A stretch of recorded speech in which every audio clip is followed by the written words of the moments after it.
Friends নমস্কার, শুভ সকাল। সবাই কেমন আছেন? আশা করি ভালো আছেন। তো আমিও ভালো আছি। তো মনের কথা ঘরের রান্না চ্যানেলে সবাইকে স্বাগতম।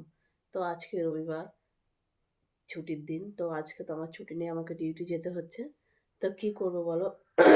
কোম্পানির কাজ তো যেতেই হবে। তো দেখো ফ্রেন্ডস, তোমাদের সাথে একটা কথা আমি শেয়ার করছি। দেখো, আমার তো আর সরকারি কাজ না, আমার একটা কোম্পানি।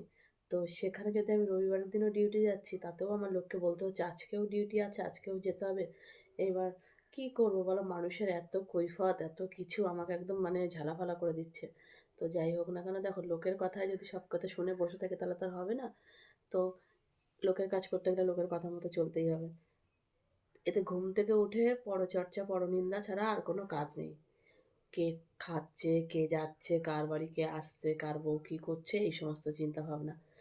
তো যাদের এরকমই চিন্তাভাবনা তারা মানসিক মানে আমি কী বলবো অশান্তিতে ভুগছে। তার কারণ হচ্ছে তারা অন্যের শান্তি দেখতে পারে না। যার কারণে তাদের এই প্রবলেম লোকেরটা দেখে।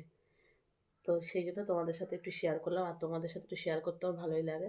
তো টাটা, সবাই ভালো থেকো, আবার দেখা হবে সন্ধ্যাবেলা।